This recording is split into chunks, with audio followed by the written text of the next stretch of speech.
I live in a major city, born and raised here. I'm very familiar with my surroundings. I'm also aware to the fact that my city is one of the worst hubs for human trafficking, and living here can be very, very dangerous. Despite all this, I have taken pride in knowing that I do everything I can to remain as safe as possible. I've had close calls before. Shady landlord gave a stranger copies of my key, and a man tried to enter as soon as I was alone. And other horrifying tales, and consider myself an avid murderino. I'm pretty prepped. At the time, I had 2 things of pepper spray, one in my favorite jacket pocket, one velcroed to my desk at work. I also had 2 trusty pocket knives, one always on me, one in my car door pocket. Oh, my taser never leaves my bag also. I avoid shady situations, and despite being a small lady, I know my stuff. Yay for self-defense classes. My point is, I'm a very paranoid small chihuahua, and I still got into a scary situation. It is summer and hot out. I've got a date with my favorite gal pal, and I swing by her place to pick her up. She tells me she has a job interview to go to first, and I agree to go with her. No big deal. She's a sweet tiny thing from a small town in the Midwest and very new to the city life and the wild things that can happen here. As we drive into a different city, I ask her about the job. It's a modeling gig. Oh, cool. For who? I found an ad on Craigslist. It's just sport clothes. The Craigslist thing sets a small distance alarm off in my head, but I push it to the side. Where the heck are we going anyway? When we pull up to a Starbucks a bit outside of the city, the alarm in my head becomes a little less faint. Relax, I tell myself. I've gone to legit job interviews at coffee shops before. There's always been a good reason. We arrive first, late still, but end up waiting about 15 minutes. Kinda weird, but Kat's relieved we're not the rude ones when she gets a text saying he's here. I look around the Starbucks and outside at the parking lot trying to figure out who the mystery man can be when I notice a tall, well-dressed man step out of a black SUV. He smiles at us as he approaches, and I figured that's our guy. I could have sworn that SUV had been parked there for a while. I ask Kat if she wants me to step in line and grab her a drink, but she practically begs me to stay with her. Okay, I can do that. I didn't think it looked very professional, but I don't protest. The man, named Jack, leads us to an isolated table outside and doesn't say much about my presence, other than it was okay for me to be there. I get on my phone and shoot a text to my fiancé explaining where I was and what I was doing. He shoots back a "be careful," and I sit pretty to watch the show. Jack had this strange accent that I couldn't quite place my finger on. Looking back, I'm not even sure if it was real. He starts asking Kat the usual questions, and I notice she's absolutely bombing the interview. She doesn't have much experience and didn't bother to bring a portfolio, but despite this, he doesn't seem to care.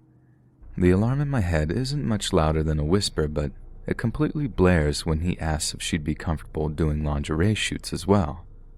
Dear, sweet Kat says she doesn't have an issue with that, but would prefer to mostly do sports clothing like they had discussed earlier. She asks to see some of his work, and he pulls up a lingerie Instagram. All lingerie, no clothing at all. He holds it in front of her face and pulls it away immediately, and when she's asked if there would be more she'd be doing, Jack goes, "That was it," and hurries the conversation along. He says we need to go right now to his studio at a place he briefly mentioned the name of to sign papers and get everything squared away. It has to be done today. He's not working tomorrow, and his coworkers won't do it right. I absolutely hate everything about this, and I'm trying to glare some sense into her, but nothing is getting through. Kat agrees, and he turns his attention to me. "Do you want to be a part of this too?" I immediately know that nothing about this is professional. I look down at my beat-up docs and green cargo pants, a shirt that has flames and a slightly edgy logo on it, and can't help but scoff. That's not really my thing. I'm just the ride. He studies me for a second and then says we can all ride with him, directing his attention to Kat. "No, I don't want to leave my car. We'll follow you." He looks offended that I butt in, but asks where we parked. "Right in the front of the store. I got it." I pulled Kat to the Jeep and make sure we walk behind him. As soon as we get into the car, I lock the doors and try to keep from freaking out. "We're not going. This doesn't feel right. What about the lingerie?" Everything I say, she has an excuse for. We pull out of the parking lot and I follow Jack's SUV, but the whole time I'm trying to figure out how to get out of this. Kat doesn't like the lingerie, but this could be a door for her and she desperately needs the money. What if it is legit? He was alone anyways. You have your knife and spray, right? Of course I do, but I'm 5'2" to this man's 6'3", and Jack could very much have friends, and I don't want to possibly hurt or end up hurt or worse. I realize at this point that Kat is insane. We drive along as I try to talk to her, and we start driving out into the desert, the middle of absolute nowhere. There's a divider in the road that prevents U-turns, and I get an eerie feeling that Jack knew to take us this way. I'm absolutely desperate at this point. I pull out my phone and snap a picture of Jack's SUV license plate. I upload it to Snapchat where friends can see it.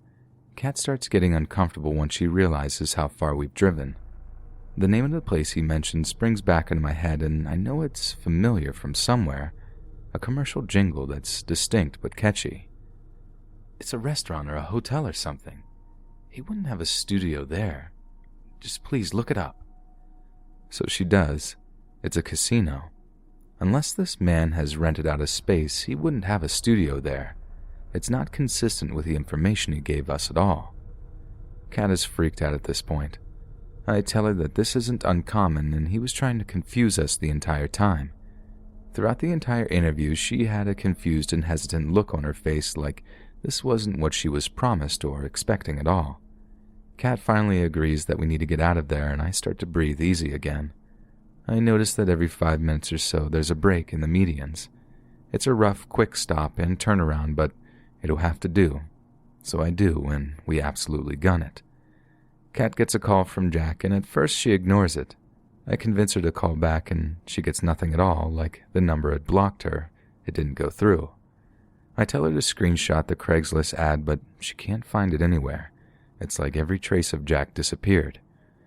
We go back to her apartment. I tell her she needs to report it. She promises she will, but later because she doesn't want her husband to know. He didn't even know she had this interview to begin with, and she didn't want him to know what happened. If I hadn't driven her, she would have gone alone, without telling a soul, and who knows what could have happened. I tried not to scold her too badly, but I just reminded her that our city was very different and much more dangerous than where she's from.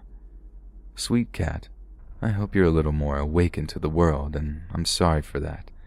It's been a few months since we split ways, and I'm still worried to death over all the oblivious, crazy things you get into. Since the incident, I now have 3 pepper sprays, 1 for the car, and a new pocket knife to carry around. Thanks, Dad. She's gorgeous. I'm almost 4 months pregnant and now finally ready to get out of this dangerous city. Please, please, please, my dear friends, be safe out there. It's such a scary world, and be incredibly careful with Craigslist.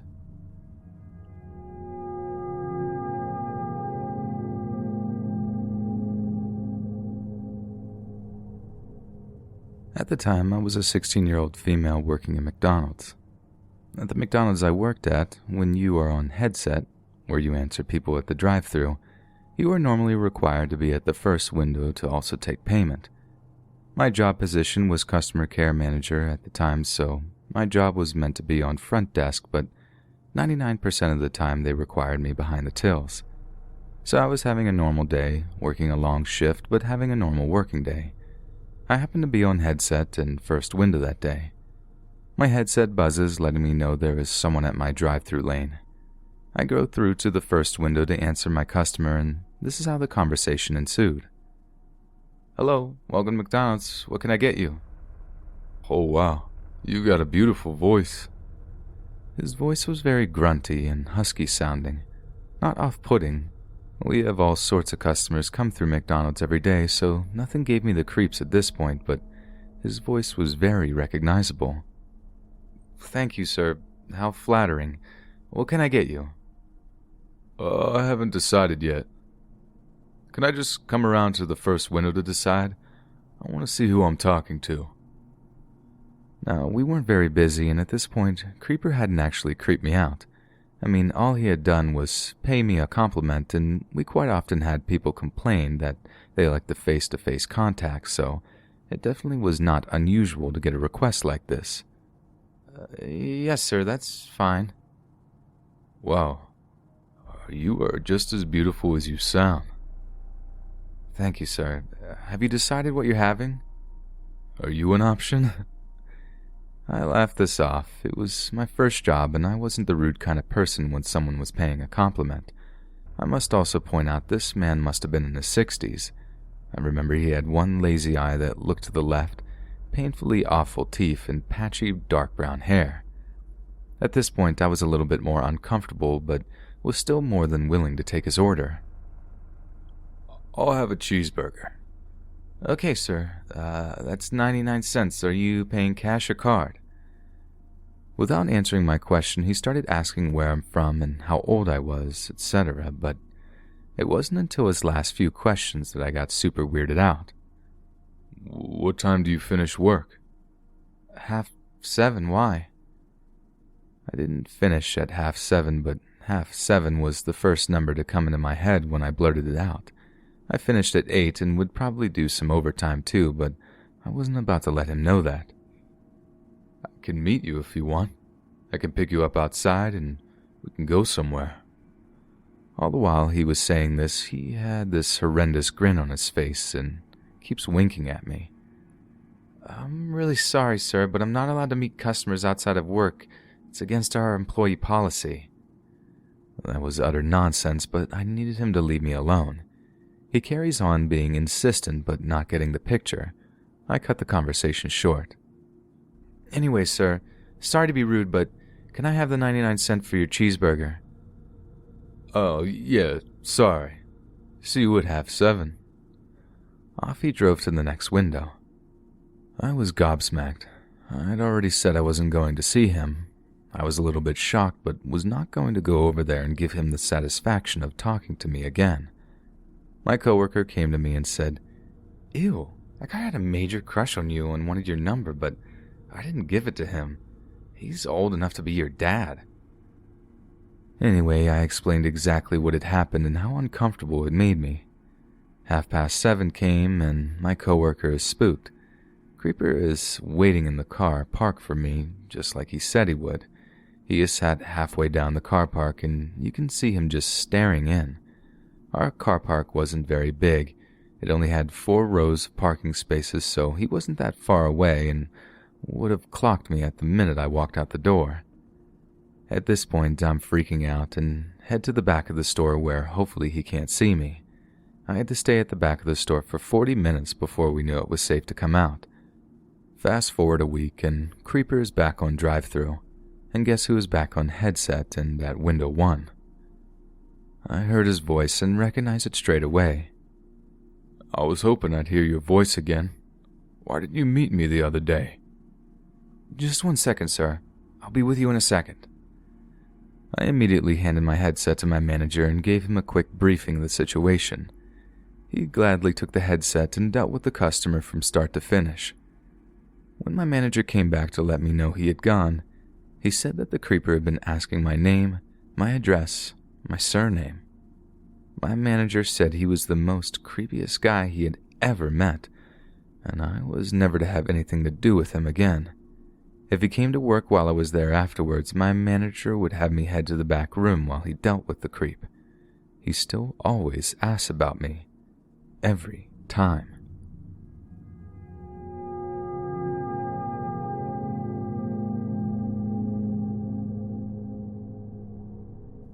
I used to live in a townhouse by myself with my dog and 2 cats near a train station.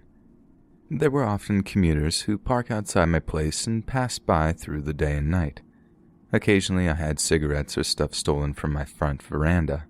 I even had my next-door neighbor's ex-boyfriend come to my door telling me he had a hitman after him and he had a gun. But none of this scared me like the night I was watched. My dog lives indoors, and I would take him out for a last wee before bed. My backyard light was broken and was up too high to change the bulb, so I always took him out the front. That night, it was around 11 p.m., and I took him out the front. It was a hot summer night, and I was mindlessly standing on the footpath when I saw movement across the road from me.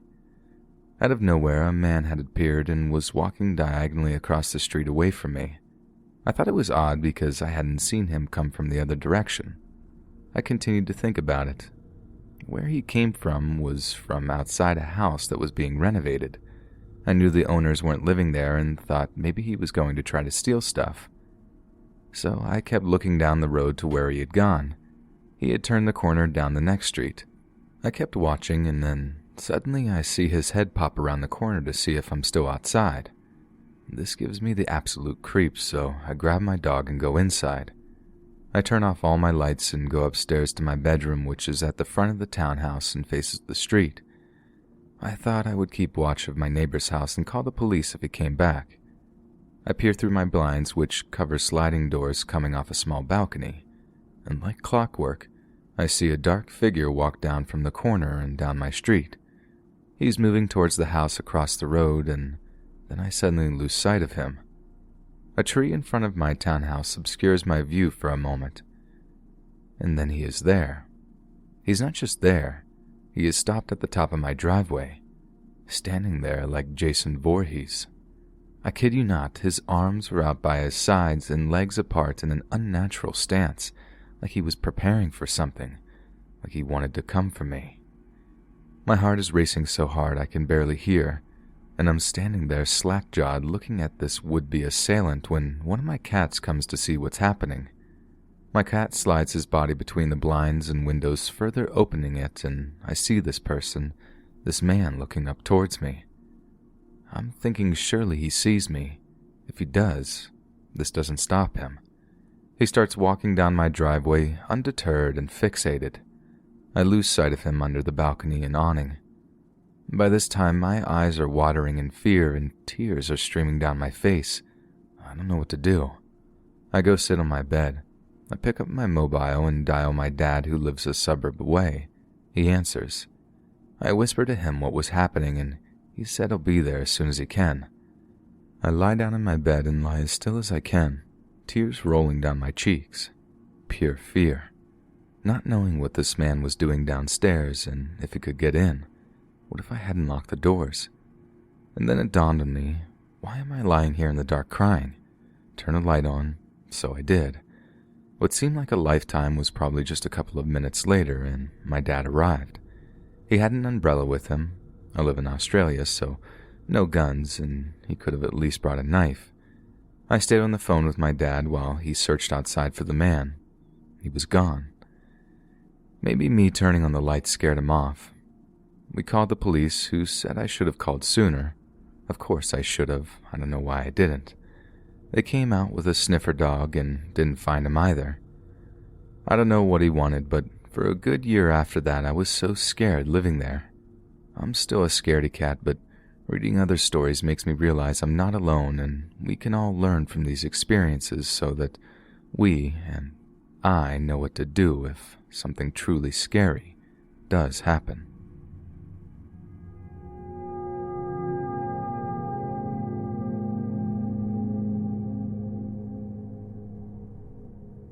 I was about 13 to 14 at the time. Let's start with a little bit of backstory. I was adopted by my paternal grandmother. She has a bit of an old-school fashioned idea of how young people should meet and date, usually set up by parents or meeting at church. I call her Mom as she has had me my entire life. For what I'm about to describe, I don't blame her. She was bamboozled. Mom and I were close with family that lived a short walk from us in the same apartment complex. In this family, living in their home was a grandmother, mother, and her 2 young sons that I sometimes babysat. We became close because Mom is a seamstress and she did some sewing for the mother. The boys took an instant liking to me and all of us hit it off. My mom and the grandmother were close in age, both Southern, and seemed to have similar viewpoints on things, such as the aforementioned topic, so they spoke on the phone often. One day when the mother and her sons are out, my mom and I are at home cooking and the grandmother calls the house. She asked if I wouldn't mind coming over to cheer up her grandson. He was upset and rattled because his brother recently passed away. Mom asked all the questions you'd expect of a stereotypical old-fashioned matriarch. Will you, the grandmother, be there the whole time? How long will you keep her there? How old is your grandson? Of course, all the answers were favorable, or else she would have flat out said no, but she was told that the grandmother would be watching us, that I didn't have to stay long, and that this boy was only a couple of years older than me. Mom said I should go. It would be nice of me to do something kind for a person with a broken heart. I agreed because we also recently had a death in the family, and I wanted to help. I said I would go. While still on the phone, she says, "Who knows, sweetie? I may have just set you up with a nice boyfriend." On the other end of the phone, the grandmother says, "I hope so." In the distance between our apartments, Mom could watch me walk all the way to their place. She stood in the door watching me. The grandmother stood in her door, also watching. I went there, and after the two of them waved to one another, the grandmother closed the door behind me, closed the blinds, and fluffed my hair. I always had messy bangs, and she seemed determined to fix them. My mom always did the same whenever my hair got messy. I just assumed it was one of their old lady things, thinking that a girl should always be tidy, so I didn't think anything of it. In these apartments, we had furnished basements. In ours, it had been turned to a play area or office, and theirs a TV video game room. She took me down the stairs. I assumed this teenaged boy was playing video games. Imagine my surprise when this boy turned out to be a man who looked like he could have been the same age as my dad. My dad was about 34 at this point in my life. I kind of froze, not sure what to say or think. When the grandmother introduced us, she kept trying to draw his attention to me. "Isn't she pretty? Look at all her freckles. She's got pretty eyes." She pulled me onto the couch and made me sit down. She said she had some phone calls to make, so she was leaving us there. The grandmother ascended the stairs, closed the door, and I was scared she may have locked it. I realized she lied to my mom. She wasn't going to watch us, nor was this guy only a few years older than me. Once she was gone, he became agitated, wringing his hands, pacing and speaking in garbled phrases. He was sweating when he looked at me. I tried not to panic. I wanted to run, but was thinking that girls who run in horror movies all die, so I sat still and let him pace. He sat on the couch and started rocking. I tried to talk to him. It didn't take me long to realize he had some sort of developmental disability. I realized he wasn't dangerous, just very uncomfortable with a female stranger, and it was probably likely he didn't realize my age. I turned a music station on the TV. He calmed down and began singing along. Eventually he fell asleep on the opposite end of the couch. Maybe an hour or so later, the grandmother came to check on us.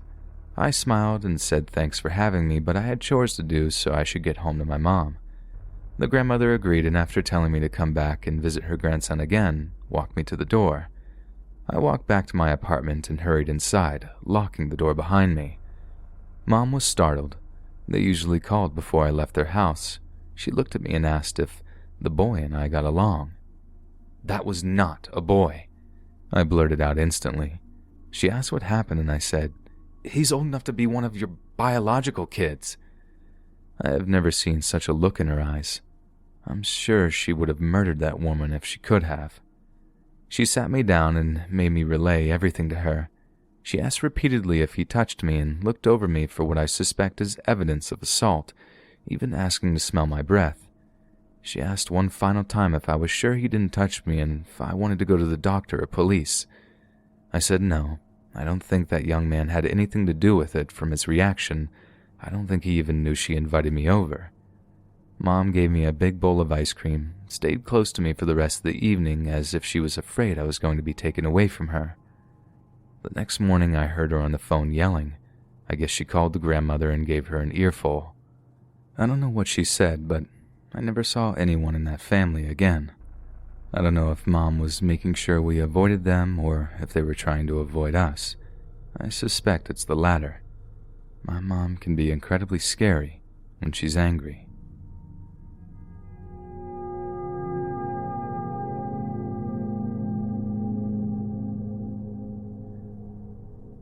Being a young woman in a nearly exclusive male-dominant industry, I have plenty of stories about creepers I've encountered over the years. This particular story about this one particular creep is likely the worst yet. At the time, I was working for a steel pipe processing plant as a receiver. Trucks with 40-foot-long pipes would come in, and it was my job to offload them with a giant forklift. First, though, I had to collect the BOL from the driver. The BOL stands for Bill of Landing.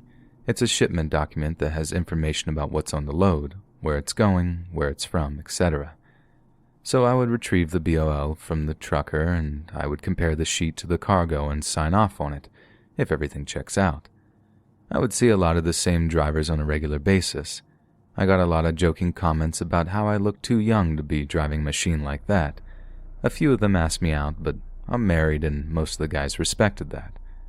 So when I encountered a new driver from one of the trucking companies, it really didn't surprise me when one of the very first, if not the first thing he said to me was, "How old are you?" 23, I replied with a half-hearted chuckle. "You married?" "I'm engaged, so pretty much," I replied, starting to get really uneasy about this guy. Not wanting to make small talk or answer any more increasingly personal questions from this guy I had just met, I asked him for the BOL. "Anything for you, sexy girl?" Excuse me? What did you just call me?" "It's really sexy to see a girl like you driving a big truck." No, I'm a bit of a hothead. I need to stand up for myself in situations like this, or else I risk becoming a welcome mat for this kind of attention. He hands me the paperwork with the trademark creepy grin, like he was getting off on the fact that I was within grabbing distance from him. "Listen, old man," as I snatched the paperwork out of his hand. "I do not come to work to be spoken to like that. I'm here for a paycheck, not a date." "What? It was just a compliment. Don't be like that, sexy girl." "Don't call me or say anything to me that you wouldn't say to one of your male coworkers. I have a name, and it's not smart to talk to anyone like that before you know what it is." "I bet it's arm candy." I signed off on his crap, dropped his copy in the mud, and went over to the other driver waiting in line, took his paperwork, and made Creeper wait about 30 minutes, offloading 2 other trucks before I got to his. We have a safety rule that the driver must be inside the truck while it's being offloaded, so I took this opportunity to be even worse, laid on the horn of my truck, and angrily yelled at him to get in your truck. After I offloaded him, I went to my supervisor and told him what happened. Not a formal complaint, but to make him aware of everything that transpired and let him know that the driver might end up complaining to his superiors about how long it took me to see him. My supervisor sided with me. He knows that if I lose my crap on someone, they deserve it. He knew about a few other incidents prior, so he was supportive. He told me to report anything else that the guy does that's messed up and said he'd be willing to send someone else over to deal with that particular driver if and when he brought another load. Later on that day, he made a funny comment about how sexy I looked in my uniform, oversized overalls, grease-stained high-vis hoodie, boots, and hard hat. I didn't wear makeup or perfume to work. I looked like and was mistaken for one of the guys on a few other occasions, so the creeper must have been thinking, "Oh my god, a girl. Must say nasty stuff." Either way, I thought I made things pretty clear to the creeper in that he wasn't going to bother me anymore.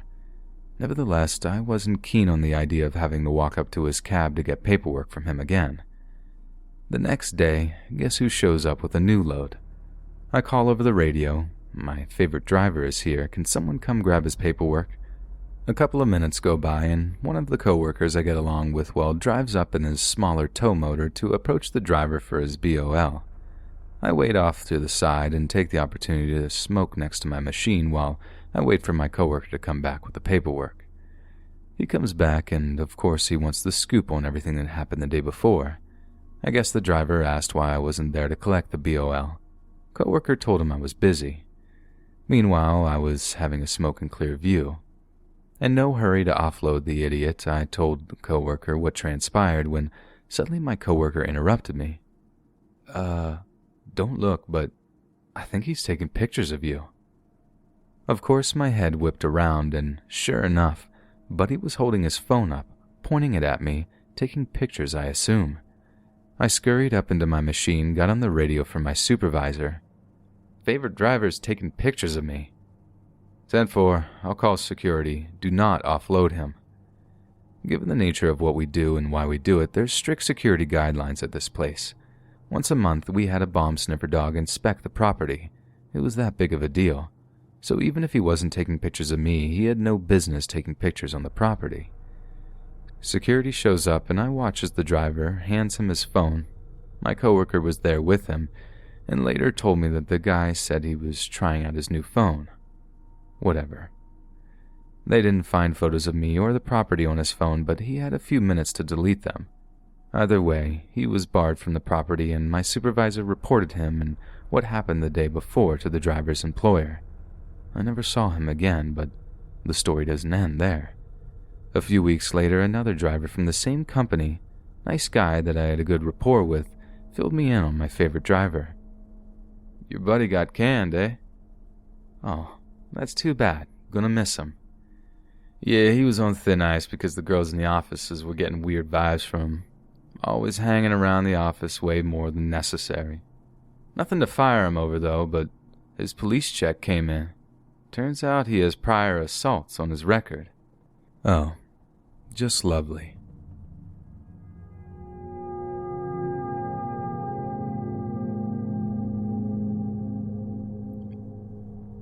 So this happened a little over 2 years ago now.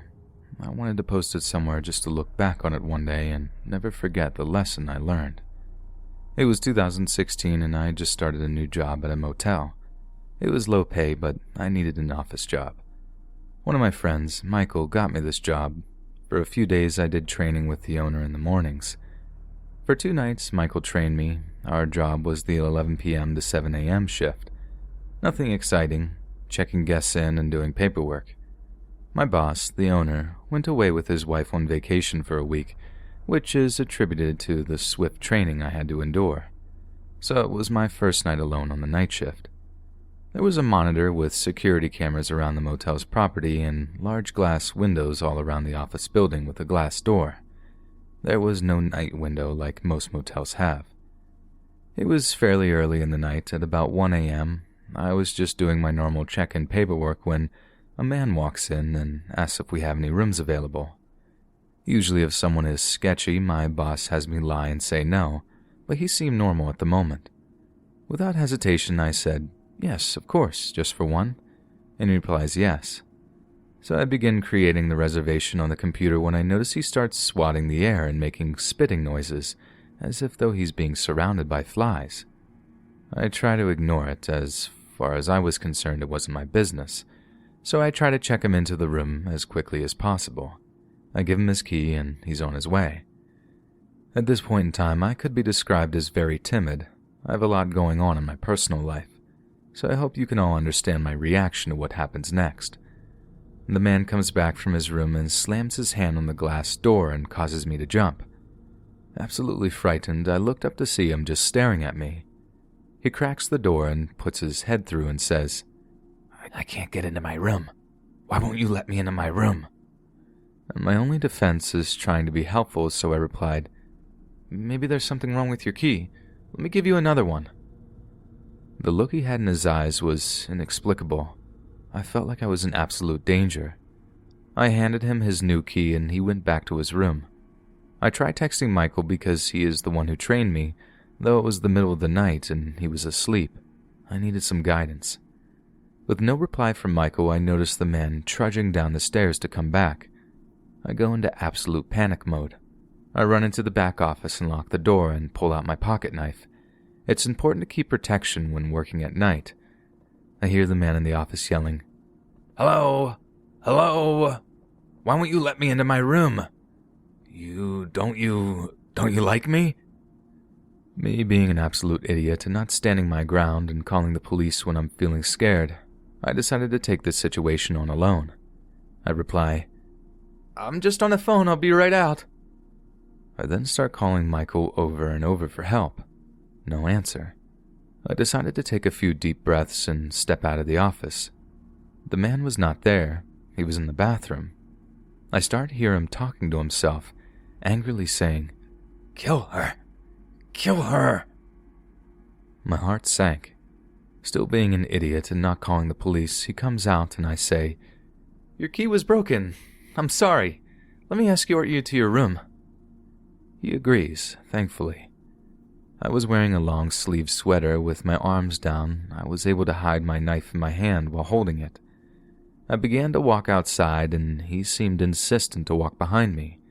We began making our way to the staircase and up towards his room. I was sweating from how nervous I was, continuously looking behind me to make sure he wasn't going to make a move. He stops at a room, and I stop at his room a few doors down. I smile and say, "Oh, that's the wrong room. This is your room," as it clearly said on the door. The whole time he was going to someone else's room and trying to open the door. I felt bad for them. I quickly ran back to the office and locked the door. The next guest I checked in was a police officer from a few towns away. I felt bad for confiding in them about the guy, but they seemed willing to keep an eye and ear out. The next night the man came back, but I had the doors locked and told him we were all booked up. I explained to my boss what happened when he got back from vacation. However, he didn't take me very seriously. I continued to work there on the night shift for the next year, where many other strange encounters have happened.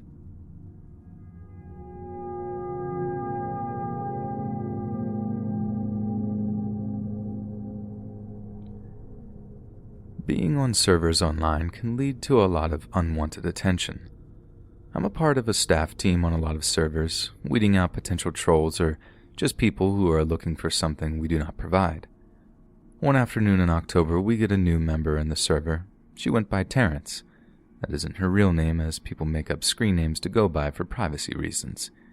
She created her introduction and gave her age, as we have channels for adults to talk more freely without worrying that they might say something wrong in front of a minor, only being 15 years old. I gave her the roles and let her chat in the channels we offered for minors freely. Things started to get weird when I started posting selfies of myself without any cosplay gear on. No wigs, no colored contacts, no fancy outfits, just me. Now, I'm gender fluid, so I flip from feeling masculine and back to feminine. I have my hair short on the sides and longer up top and stick up the top of my hair, just so I can have the best of both worlds and feel comfortable. Terrence complimented me. I thanked her, as I would with any other compliment, yet she got more involved with complimenting me. A few weeks later, she began to PM me about how she loved how I looked. I again thanked her and kept interactions brief, as I felt uncomfortable with someone 3 to 4 years younger than me complimenting me all the time. Then she started to message me every day, from 6 a.m. in the morning to 10 p.m. at night. She started to save my selfies and make edits of them, fancying up the look on them and then sending them to me. She started to ask for my Snapchat and my other accounts that I only use for really close friends. I, of course, denied giving it to her. At first, I was weirded out. Okay, odd. I kindly asked her to not save my selfies without my permission and please to not make edits of them, as it was kinda creeping me out. I only knew her for about a month and she's acting like I knew her for 5 years. She apologized and said that she wouldn't do it again. There, that was the end of that. However, a few days later, more staff members on the server started to message me that Terrence was talking about me to other members who brought it up with them. She had begun to complain to other members about how I wasn't online all the time and began to share my personal private messages and even more selfies of me that she edited with other people. I didn't give her permission to do any of this, and so I confronted her, demanding her to stop this nonsense before it goes too far. She again apologizes and started to go on about how she was the worst, basically guilt-tripping me into forgiving her. I didn't fall for it and told her bluntly, "There isn't much of an excuse to the actions you had with other members either. Those kinds of actions put a damper on how people see you, and when I know you as a person who does that, then immediately attaches to me, it freaks me out. Now please stop messaging me. Do not have any contact with me anymore." Her response was nothing more than, "Oh, okay. I'm done with life anyways." Then it went even further. She didn't stop and her messages got more aggressive, saying that I was the reason why she was having an identity crisis and how she wanted to be everything that I was, how she wanted to end her life if I didn't talk with her. I started to get really freaked out, and we got rid of her. We banned her from the server, and I demanded that she leave me alone. Friend request after friend request came flooding in over the course of weeks. I blocked her each time to get rid of her. She started to join other servers that I am involved in just to get in contact with me. Many of my friends who were on the staff team ordered her to leave me alone and to never have contact with me again. She said she was sorry and that she'd try again when this whole thing blows over. I sent my last message to her stating clearly what I wanted to happen in this situation. Are you joking? What part of leave me alone don't you understand? You're practically stalking me now. Let me make this clear, yet again. I don't want anything to do with you. Leave me alone. You creep me out. Don't ever try to contact me again. That doesn't mean in a few months. It doesn't mean tomorrow. It means never contact me, ever, again. Nothing happened for months. I was on edge, but relieved that it was over. I went on with my life and started college. The relaxation came to a sudden stop one day. I got friend requests on my personal accounts on social media. These accounts that I didn't have linked up to any sort of account I use for business or my animations. She messaged things that I have never told her. She said that she wanted to meet up at Tim Hortons that was on a main street near my house. She even named the street. I always said that I was from Canada, but never gave the province or town I lived in. This was when it got worse. She started to harass my real-life friends to get her in contact with me. Every day, this 15-year-old would harass everybody I knew, including my own mother. She wanted to be in my life, but I wanted her out of my life. And then, it just stopped. Not too long ago, she tried to send me another friend request, and I blocked her once more. Hopefully, this situation is done. "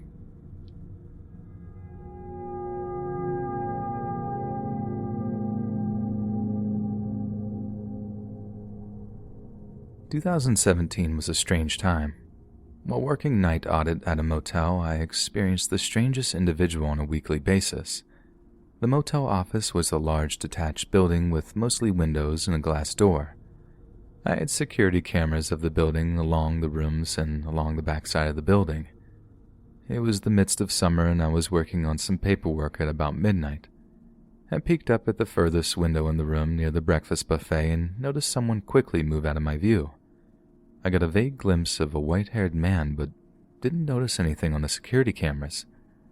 I swiftly locked the doors. I didn't usually keep them locked because my boss encouraged me to take as many walk-ins as possible. A few months rolled by and I hadn't experienced anything of that white-haired man again. It was soon August of 2017. Late one night at about 1 a.m., an older man comes in. I thought perhaps he was a guest, but he begins blabbering. Hello, my name is John. You probably already know me. I'm so sorry. I can't believe you saw me. I must have scared you so bad the other night. I looked at him puzzled. He was beginning to freak me out, so I asked, "What are you talking about?" He looked a bit surprised and explained, A few nights ago, you were walking out to your car, and I ran past you, well, naked. It's hard to explain. I was pretty creeped out at this point, but I humored him and let him ramble on, but didn't say much. He explained that on the weekends he liked to run around town naked as an adrenaline rush. He then said something that creeped me out even more than ever. I noticed you've been working here 6 months or so. Sorry I never said hello before. You work quite a lot compared to the other girl. This strange naked man has been watching me every weekend for 6 months, and I never knew. Admittedly, I wasn't always the most alert on my phone, on my laptop, taking a swift nap, but 6 months and I never noticed a naked man running through the parking lot.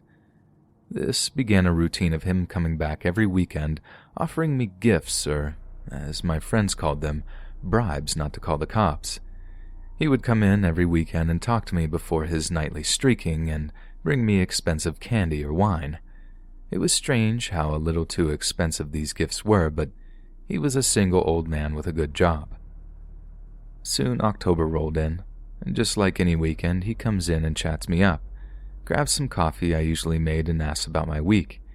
He then explains he's going out for some drinks at a neighbor's house and that he wanted to give me a bottle of champagne he had in his fridge. Being nice like I always tend to be, I agreed and thanked him. About 2 hours passed and I hear a tap on the window.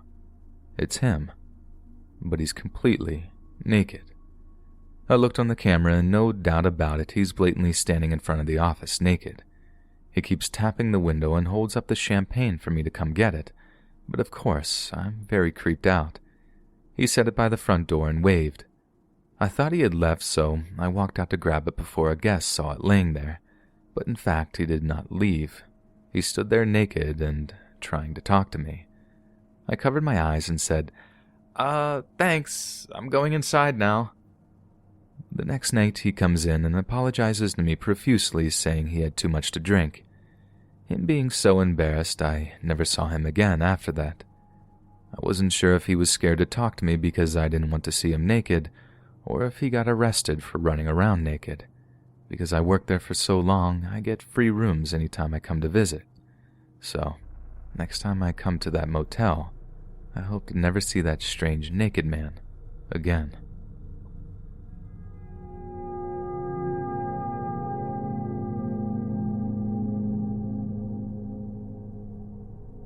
After putting it off for the last few and busy days, I decided to go to my local grocery store at around 9 p.m. last evening. My dad was at my house fixing a few things and my 2 children are already in bed. As any single mom would agree, getting to go grocery shopping alone is a rare treat, and I jumped on the chance when Dad suggested I go while he was helping out. Once I get to the store, I quickly realized that I picked a great time to go. Parking lot was near empty, and once inside, I only saw a handful of store coworkers chatting at one of the registers in front.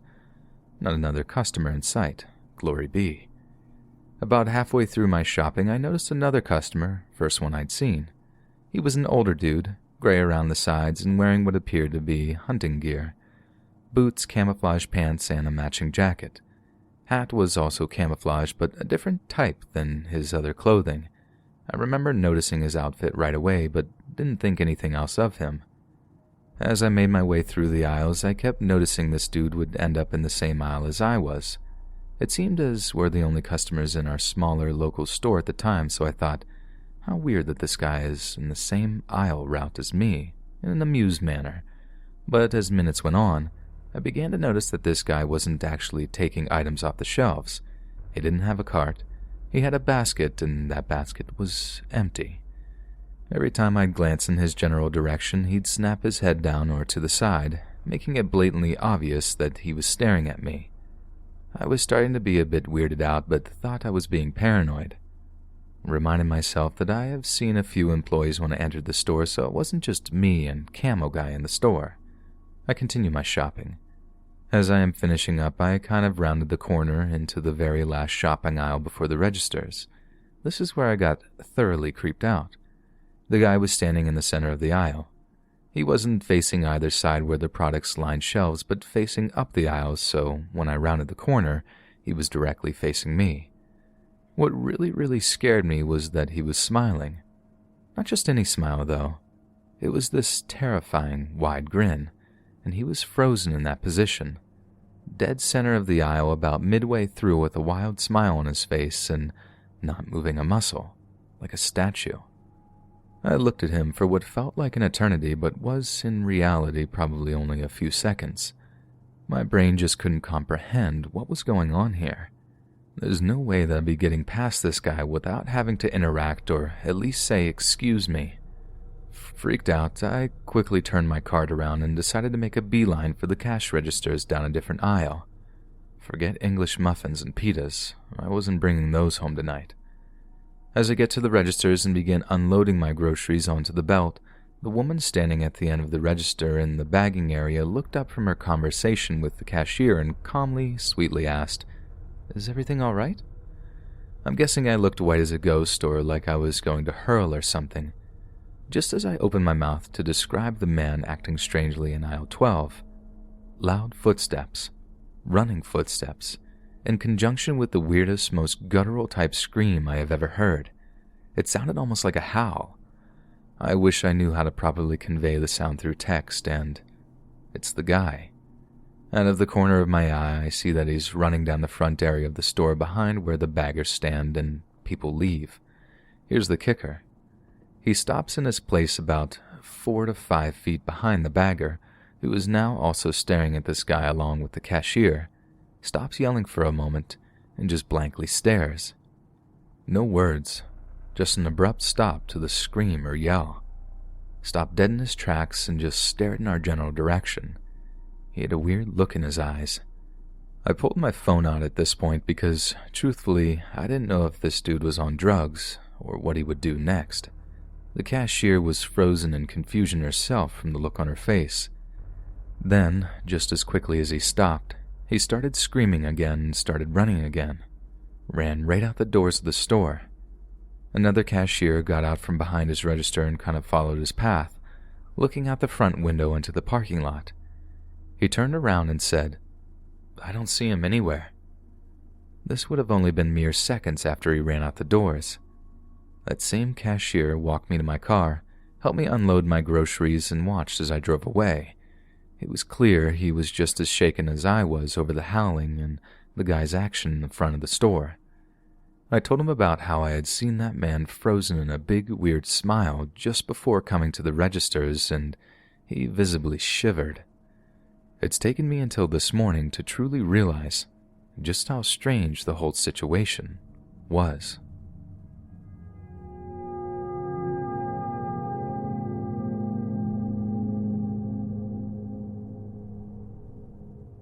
I'm a 16-year-old female, and my family recently adopted a 1-year-old dog from the shelter. We live near a park that has a small enclosed area for dogs. I started taking my new dog to the enclosed area, and he enjoyed it a lot, so it became an everyday thing. I have been taking him to this park for a few months now. I've never seen anyone weird there. Then again, I've never seen anyone there at all, most likely because I got there right before the sun sets. I know that's probably dumb for me as a young girl to go to a park alone when it's near dark, but I live in a relatively safe area and I've always been super cautious, trusting my gut if I see something weird going on. Plus, my dog is super big and quite intimidating at first glance. The day this happened, I took my dog to the park like normal. I got into the enclosed area, shut the gates, and sat down as my dog started sniffing around doing his own thing. I was scrolling through my phone when I glanced up, noticing my dog was intently staring at something in the distance. I thought he may have seen a rabbit or something dart by and try to get his attention, but he wouldn't budge. I rolled my eyes and continued looking at my phone again. Seconds later, I heard my dog growling lowly. Even though he's big and sort of intimidating, he's never been a guard dog. He never barks and definitely has never growled, so we just thought he's not that kind of dog. So when I heard him growl, I knew there was definitely something up. I looked to see what he was staring at, and it was a man in the distance. As he got closer, I noticed how weird he was acting. He was looking up at the sky and was shouting and biting at the air. He was also swinging his arms around. He sort of acted like one of those crazy zombies from the video games or movies. I felt super uncomfortable and started getting extremely nervous. I didn't think he noticed me and decided it was time to leave. I approached my dog to put his leash on, but he dodged me and started running around, his eye on the man the entire time. I quietly but sternly said his name, but he wouldn't stop running around. I started growing more nervous. The man still didn't notice us, but I was worried he would with all the noise my dog was making. Then, exactly what I didn't want to happen, happened. My dog started barking extremely loudly. The man snapped his head towards us in the creepiest way possible. He was facing away from us, but when he heard the barking, his head just moved in the quickest way possible, his body still facing the other way. He stared at us for what seemed like forever and then started walking towards us. His walk was the creepiest thing I've ever seen. His upper half was extremely stiff and slightly turned away while his feet were hastily dragging on the ground. He was staring at us the whole time. I don't think I ever saw him blink once. I was now yelling at my dog to stop running and to come here. He still wouldn't listen, and I knew I couldn't just leave him there. I finally was able to corner my dog. I put on his leash, opened the gate, and ran. My dog was pulling so hard trying to go towards the guy. The guy was also getting closer and closer to us. I had no idea how. I was full-on sprinting, and this man didn't even once lift his feet off the ground, just dragging them. He then began shouting again. His eyes were opened so wide I thought that they were going to bulge out of his head. He opened his mouth wide. I didn't even think it was humanly possible. I just remember the way his teeth looked. They were rotted, most of them a disgusting brown shade. I continued running, losing him when I got in my neighborhood. I ran into my house and locked the door. I peeked out all the windows, but didn't see him. That night, as I was going to sleep, I began to hear shouting, the same shouting from the man earlier that day. I ducked down below my window and glanced out onto the street.